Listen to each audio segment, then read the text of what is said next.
Hello and welcome to the No Pricks Allowed podcast with your host, Aaron Buchner from Cactus. I'm Wendy McConnell. Well, hello, Aaron. How are you? I am doing well, I'm a little under the weather today. I got a little bit of a cold, but I'm toughing through it. I'm being a typical man. I'm trying to tough through it, not admit that I'm sick and lie in bed. Yeah, okay. You're looking awfully professional today, and that's something we're not Ah, used to. yes, that is true. But like I said, the t-shirt is on underneath the sweater. Oh, thank goodness. It's it's cold in the basement right now. I knew there had to be a good reason. So, Aaron, we have it's kind of a very big moment. We have our very first guest.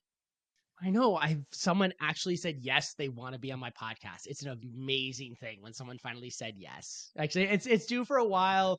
We had talked about it for I think it took us almost a month and a half when I asked Karine, who is here, from Mellow Brew Marketing, who helped me build my website. I said, you know what? I want to do something about the website and rebranding. I said, do you want to do it? And she said, yes, she'll come. And then it was just me dragging my feet and trying to figure out how do I do this. So everyone, welcome Karine from Mellow Brew Marketing. Karine, how are you doing today? I didn't realize I was your first on the podcast, so that's a surprise. I don't think I realized that. So it'll be fine. It'll be fine. I promise you. So make sure it's good because you're the first. So you have to set that bar, for everyone else to always do a little bit better. It'll be great. This episode's gonna be a little bit different. I know most of the podcasts we've done now, we've talked a lot about financial planning, a lot about money, and that type of stuff because that's what the podcast is about. But I'm gonna go off on a little side tangent. We're gonna talk about how we rebranded, how we came up with Cactus, because there's a lot of people when I've talked to people through LinkedIn or I've done marketing and I put out ads that link to my website, everyone's always commenting on how great it is and what does it look like and they can't believe I did this. And I'm like, you know what, we should do a podcast about how it all came together. And I can't say I did it because I hired you guys to do a lot of this work because I knew I couldn't. I'm a financial advisor, not a marketing person, not an artist by any count of the word. I think my kid draws better than me and he's 7, so it doesn't speak much to my artistic work in terms of things. I wanted to start off with kind of where when I reached out to Karine and why I was thinking about rebranding. So in I had been in the business out on my own for about 2 years time frame. And when I left on my own, I just did a generic brand name. It was just my last name, financial planning. It was just Buchner Financial Planning, very generic. And I did my own website. I did all of my marketing material. I created everything. And I did everything of the old staple of find someone else and just copy it. It was the easiest thing. That's what they said. Fine. I looked up online of like, how do I do this? Like, oh, well, just find something you like and do the same thing. And that's what I did. I did that for about 2 years. And then I realized I wanted to change the marketing, but also the direction of my business and where I wanted to take it drastically changed. So I knew I wanted to rebrand. But I want to ask for you, Karine, like, why do you think people should look at rebranding? There are so many reasons, but I think the biggest thing is when we find ourselves in like a season of change. Things are different. Our product offering is changing. Our services are evolving. Business owners often find themselves in a place where it's like, well, is it time? Is it time to do this? And um, it's such a costly endeavor, not just in finances, but also in time and energy. The shift to go from usually it's a lot about messaging too, because with that brand change comes a messaging change. So there are a lot of elements that need to come into play. So when is the time? I mean, I think if you're thinking about it, probably yesterday, if you're already thinking about making those changes, it's time to put that into motion. But it's not an easy feat. It's not something that happens overnight. And it is something that requires a little bit of thinking and alignment with the direction of the work that you're going to do. You talk about time and money, and I think we took almost a year, roughly. It took us almost a year of back and forth before we actually flipped the switch. And that's going through your creative color, because we did a whole scope. This was not just a website redesign. We went from, I came to you guys saying I need a new brand name, I need a new tagline, I need new colors, I need a new website, I needed new social media. Like, it was everything is what we went for. But I think it took us about a year, give or take. Yeah, just under that, I think. And I think it's because you were very involved, and that's positive. I think we often have business owners who, yes, it's important to pick out all the branding assets and be part of that process, but from the beginning, you were very, very clear that you wanted to be involved in a lot of the pieces that often people are just like, you decide, you pick, you go for it. So our process was a little bit, it was the same with you, but there were elements that were different. And it takes time to craft a proper message and identity. And even within our team, there was a lot of push and pull because we did something quite unique with you. And, we're going to the design team and saying, hey, we want to try this kind of out of box idea. Like, even the designers are thinking, like, is that a good idea for a financial advisor? It's like, does he know we're doing this? So there was a lot of I think, re-educating even the creative team in not being afraid to do these different things. And I'm sure we'll talk a little bit more about that. But yeah, the process of developing something new isn't something you should just do overnight, because it's such a large investment of time and energy and money. You really should be taking the time to think about that investment and what it means for you long term, because you want longevity in this investment. Yeah, and I knew when I was looking at this rebrand and I kind of made the decision of, okay, I have to rebrand. I knew it was time to make a change. I knew I wanted to be different. I knew it was time to make something unique. And I knew it was something of, I wanted to be, okay, how do I stand out from the crowd, not just be another one? Because I was the thing of, when I looked at the website, it was just, you click on it, it looked like every other website out there.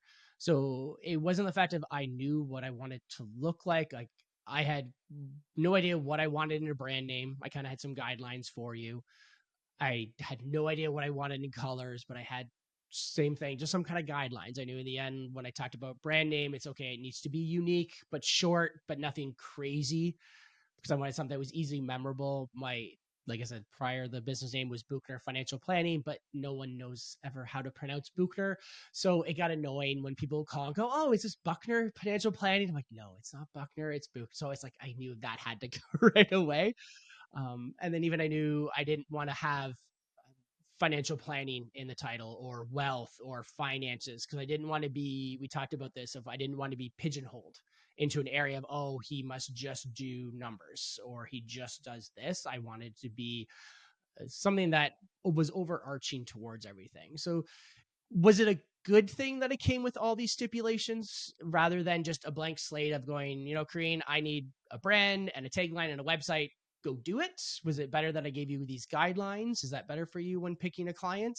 There's good and bad. There's when someone is super rigid with their vision, it can be difficult to allow the team to get creative and to think outside the box. And I think people get comfortable. Like you said earlier, you were told, just go look at like your favorite financial site, duplicate that in some way, and that will work. And that's comfortable and that's easy. But with everything in the world, like today, everyone can market themselves. We all have these tools, we all have these devices. The last thing we need to be is like everyone else. If we're like everyone else, we're just kind of, in the mess of this feed, looking like everybody else is, everything is the same. The message is the same. So how do we stand out? It's being different, but it's the one thing that people struggle with the most. So it was unique for you to come to us and say, hey, here are these very specific things. But it was also refreshing that as we started to show you different concepts and have conversations with you outside the box, because that was important to you, you were receptive, and it wasn't hard no's. It was, let me sit on this and let me think about this. And I appreciated that process with you. I appreciated how you would take the time to kind of think of these crazy things that we were throwing at you. Because initially when you came to us and you're like, listen, I want to do this, something very different, outside the box. We joked around about it, kind of like an eye roll here, because we hear that often, right? People want to do the different thing. And then by the end, the results are they still want to go to what's safer and what's comfortable. but you didn't want to do that. You were not going to. And it was clear when we were giving you some really not basic, but some safer options, they weren't resonating with you. So as we started to work together, we started to see, okay, maybe he is serious about trying something else. So as we started with, branding colors and name, things we're presenting to you, and then like, oh, we can push it a little bit more with the verbiage and the content we're creating. It was kind of a nice evolution over time. Yeah, and you talk about all that stuff, and it was that thing of, I knew when I was marketing, I wanted to be, as we called it, out in left field. I knew it was something that I resonated when I had read through marketing books and was thinking about the process, that I knew in the end I didn't want to have the same old. I didn't want to look the same as everything else, because you can, and I think it was in one of the books they talked about, of if you would take everyone who's in your industry or your competition and were to take their marketing or their website and just remove the faces and the company name, could you tell who was who? Like, could you pass it up? And I looked at that and said, okay, I'm like, I understand that. I'm like, so I can't just change a color and still have the same verbiage. It's no, I need to be totally different verbiage. So when people see this website, see this marketing, they know, oh, that's Cactus. That's Aaron Buchner. That's Cactus one way. And I knew that's where I wanted to be, was left field. And yeah, when we had those conversations and we joked about it, and well, really not joked about it, but you gave the eye rolls of, okay, I'm sure he wants to do this crazy thing, but he's not going to want to do that. He's like, you do that. But was the thought of being something so unique, so different, so this is not a typical project for a professional or a financial advisor, did that draw you more to the project, or did that scare you? Definitely not scared of it. I think it was just kind of refreshing that someone was thinking just how the world today is just so different. Even how people approach their finances and conversations about finances. You wouldn't walk into a room, a networking event, and start talking about money, but today we have these platforms where we're doing that. And so if that's changed, then how we present conversations about money needs to change to make it comfortable, to make it welcoming, to make it feel safe to do so. And I think that when you presented us with this idea, and I think maybe just working in the world of business, where we work with business owners every day who are afraid of investing in their business. They're afraid of even looking at their finances. There's just a lot of that scary stuff that happens in entrepreneurship. To me, it was like, yes, I just this excitement to create a space that feels like I can ask the weird questions that maybe someone else won't be receptive to. The traditional, person who works in finance might roll their eyes at me. This seems like a kind of place where, none of these questions will sound dumb. Maybe this person will actually want to help me because I don't understand this space. So for me, it was like, oh, this is refreshing. This is what I think any industry needs, is we need people thinking a little bit more forward in how consumers are consuming content, and also making decisions about service providers and where they're going to throw their business. Even when I was brand new, it was the fact of, we talked about that stuff. Like, when you and I were having these conversations, it was never, oh, Aaron, what is your color scheme, or what do you want the verbiage to be? Your team, when you and I had conversations, was, okay, well, who do you target? Like, who do you want to talk to? Is it this type of people, this type of people? It was, why do you do this versus this? Like, you really took from what I wanted to do, and then you kind of took that extra step of, okay, who are you as a person, and how can we build this website and marketing material and company and tagline around your personality and who you're trying to target? That was that comfort level for me, that I knew you guys were the right one when I was going down this route. It was, okay, you're actually doing that little extra step, not just, okay, let's turn this over and flip it and be done with me, which was refreshing to me. Yeah, I'm also just such a big advocate for having the same experience with someone online as you do in person. And if you're going to show up in your graphic tees and your kicks, and you just show up as like true, authentic Aaron, we need to do that online too. Because if there's a disconnect there, the trust is broken. All of a sudden, if you're this person who presents online in this very formal way, and then we meet you and you're not that person, there's a disconnect. And then the trust, especially with the world of finance, like, let's give people exactly what they're in for.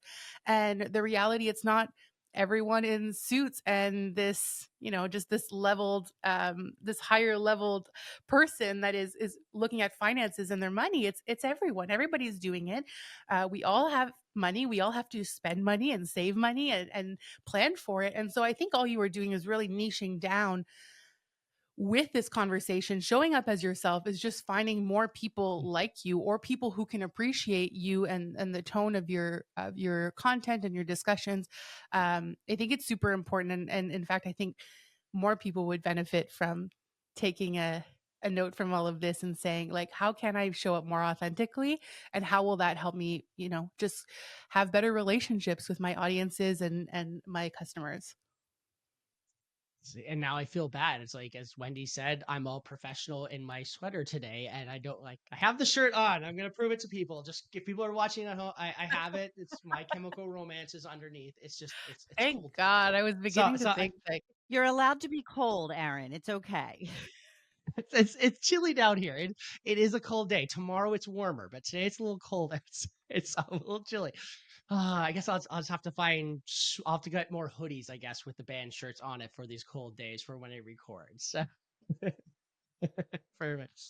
All right. So let's dive into the potatoes. So you talked about the fact when I first came to you, there was kind of that eye roll of, okay, he's saying he wants to be crazy, but he's most likely going to go right back to where it was and do the professional. So when you first came to me with the first run of company names, was almost where we started initially. We had little talks about colors and all that, but you wanted to nail down the company name, and the logo was kind of a first step before we went to the website.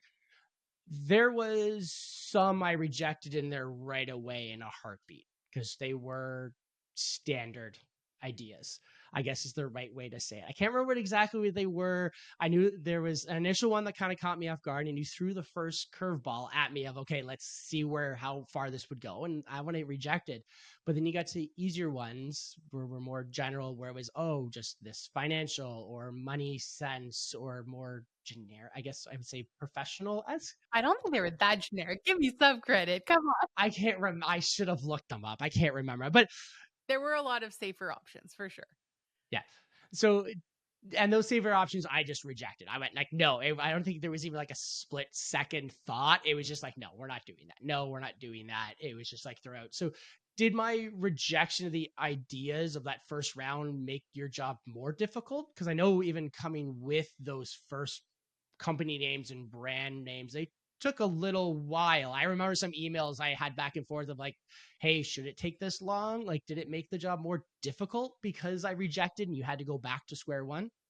No, it's actually, I think it's just like the method to the madness over here of, we're going to present you the things you said you didn't want to so that you can shut them down. I need to hear from you that you actually don't want these things, because we can hear, I need to go so far wild with these ideas, go and get crazy. And then we present crazy ideas and everything gets shut down because it's just way too much. So the different options that we kind of proposed to you were part of a plan of making sure that you are seeing them, seeing that this could still be new, it could still be refreshed, you could still do well with that, it would still have been a fresh rebrand and could have been a positive impact. But then next to, something like Cactus, there is certainly like it's kind of jarring at first when you look at it, and then it gets you thinking like, oh, do I actually want this? Do I actually want something that's really outside the box? So no, that wasn't part of any kind of for us, it was part of our process. It's part of making sure that you can qualify that, yes, actually, the things that I say out loud are true. Because I think also, a good entrepreneur and business owner is reading all the books, consuming all the content, and then they're coming to us and they're using like verbatim words from podcasts and things they've read. And I'm like, okay, let's see what you're really thinking about. Like, do you believe this, or are you just spitting information that you've consumed somewhere? So yeah, the process for us is very much about making sure that you're putting your money where your mouth is, and you're going to move forward with these things. And we wouldn't have been upset either way if you would have went back and done the more, the safer route. That's okay too. If that's the person that you are, is to go safe and to be comfortable, then I need you to feel so good in your brand that you can show up every day. If I'm giving you something that you're not feeling comfortable and confident in, you're not going to show up. It's going to be difficult to create a space and an environment and a community that believes and trusts you. So we have to give you the tools you want, but I guess our process is really to qualify and make sure that what you're saying you can stay true to. Let's say the truth. If I cave after everything we went through and I caved and did the easier route, you wouldn't have been you would have been a little bit upset. You still would have helped me build the website and the website would have been amazing, but you would have had that little bit of, oh, Aaron, you broke my heart. You were the one, the chosen one, and you backed it. Yeah. We definitely, it is disappointing because sometimes we do think about these things outside the box, and in many industries we present ideas that are unique and different because we want to try to help people stand out. But I can understand and appreciate that it's scary to do that. And it's a lot of money to invest in all the pieces that come with this. It seems simple, like, oh, a new logo and a few new colors. It's so much more than that. It's the assets you create. It's everything inside your business. It's educating your team members as you grow. It's, buying swag and business cards. Like, it just extends, it becomes really a big part of everything that you do. And again, it's time and money that you're investing. So if it feels so unsafe, then it can be scary to take that leap. And so, yeah, if you would have went the other way, I would have gotten it and I would have understood, but we appreciate that we were able to be playful and try something new. So I guess the other one I look at is like when you did that first round, I remember there was the first one you put on there and it intrigued me because it was out there in left field. I don't know if you want me to release it or if you're keeping it in your back pocket for someone else. I think we're trying to go with biscuit, I think, at first. Yeah, it was Biscuit. And so it was like Yeah. it was different. It's like financial planner, it's like you're gonna call your company Biscuit. And I think the tagline was because it was risk it for a biscuit was kind of where we're going. And it was right. Like I looked at it and said, okay, it is unique.